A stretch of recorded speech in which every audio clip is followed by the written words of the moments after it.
Pair of linear equations in 2 variables. Class 10 की mathematics के questions को सॉल्व कर रहे हैं, जिसमें एनसीईआरटी एग्जाम्पलर के एक्सरसाइज 3.4 का क्वेश्चन नंबर 7 है। And question number 7 says a person rowing at a rate of 5 kilometre per hour in still water. एक वाटर रुका हुआ है तो उसमें एक आदमी 5 किलोमीटर पर आवर की स्पीड से नाव को चला सकता है।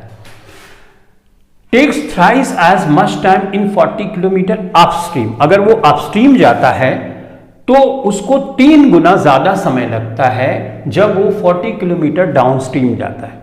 यानी करंट जिधर जाए, वाटर करंट जिधर जा रही, यानी मान लो नदी जिस दिशा में बह रही उसी दिशा में अगर मैं जाऊंगा तो वो डाउनस्ट्रीम हुआ।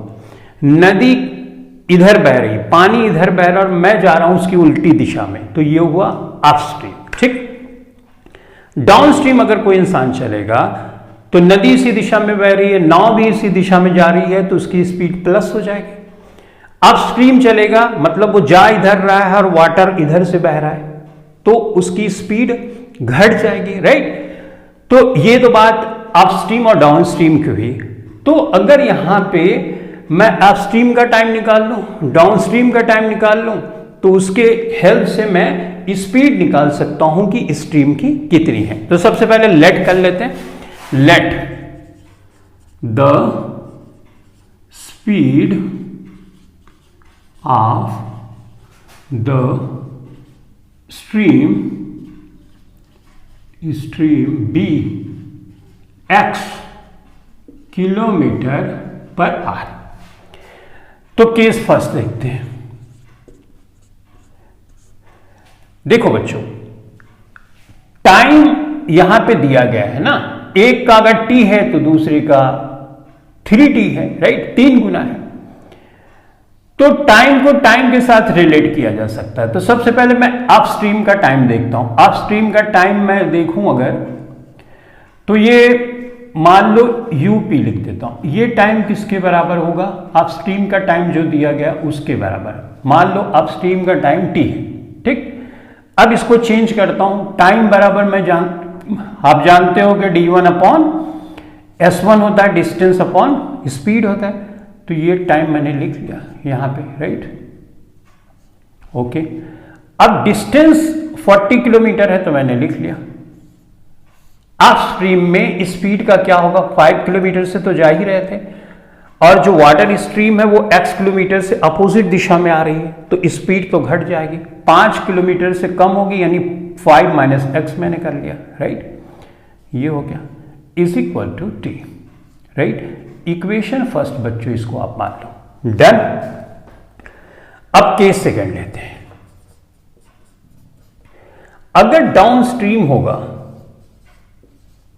अब इसमें देखो डाउन स्ट्रीम होगा तो डाउन स्ट्रीम का मान लो इसमें t समय लगता है, t को भी इक्वेट कर देंगे जो सिचुएशन। मान इसमें बोल रहा है कि 3 टाइम्स ज्यादा टाइम लगेगा अगर वो अपस्ट्रीम जाएगा, तो इसको 3t कर दें।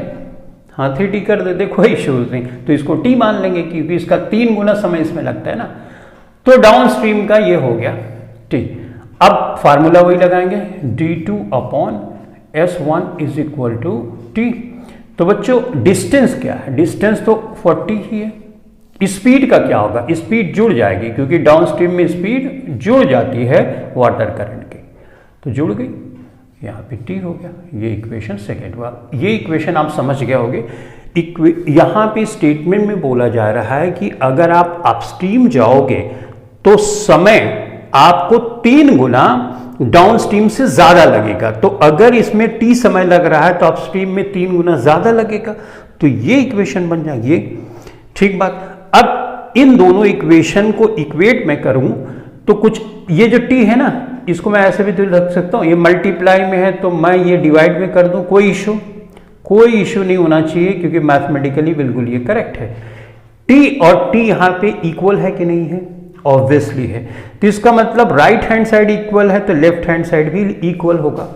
तो from equation first and second मैं लिख सकता हूं 1/3 40 minus 5 minus x। Right, is equal to 45 plus x, right. T T बराबर है तो ये वाला पार्ट लेफ्ट हैंड साइड का राइट हैंड साइड के बराबर हो जाएगा। डन। 40 मल्टीप्लाई करोगे नीचे 15 और 3x बराबर 45 प्लस x, राइट। डिवीजन में 40 है, राइट। 40 से 40 कैंसिल हो गया। अब बच्चों यहां पे मैं लिख सकता हूं कि 15 माइनस 3x। आप कैसे क्रॉस मल्टीप्लाई करके इधर ले जाओगे, इसको इधर ले जाओगे, तो इसके इक्वल क्या हो गया 5 प्लस एक्स हुआ कि नहीं। अब यहां पे माइनस 3x यही रखो, इसको इधर लेके आओ, माइनस एक्स हो जाएगा। ये 5 है और ये प्लस में है तो इधर जाएगा माइनस 15 हो जाएगा, सही है। तो ये हो गया बच्चों 4x, लेकिन नेगेटिव में 4x। इधर हो गया माइनस 10, राइट, क्योंकि 15 माइनस 15 बड़ा है तो माइनस माइनस का प्लस हो गया। x इज इक्वल टू 10/4 हो गया। 4 4 दूनी 8, 2 10, राइट, 4 पंजे 20, 2.5 किलोमीटर पर आवर। यही हमको निकालना भी था ना। स्ट्रीम का जो वाटर स्ट्रीम का जो स्पीड है वो हमको निकालना था, और ये हो गया 2.5 किलोमीटर पर आवर। इस तरह से हमने इस क्वेश्चन को सॉल्व किया। देखो अप्रोच क्या थी, बहुत सिंपल सी थी। हमने सिर्फ टाइम का रेफरेंस लिया, उसके अकॉर्डिंग टू जो चीजें दी गई है हमने उसको एडजस्ट किया। पहले केस में ये बोला जा रहा है कि अगर हम अपस्ट्रीम जाएंगे तो जितना टाइम डाउनस्ट्रीम में लगता है उसका 3 गुना ज्यादा टाइम अपस्ट्रीम में लगता है। तो हमने 3t को इस वाली सिचुएशन से इक्वेट किया और 3 को बाद में हमने यहां पे किया।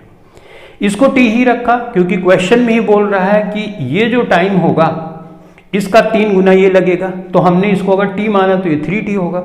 उसके बाद सॉल्व किया, आपने देखा कि राइट हैंड साइड बराबर है तो लेफ्ट हैंड साइड बराबर किया और x की वैल्यू हमने निकाल ली। ठीक है, तो अब हम सॉल्व करेंगे नेक्स्ट।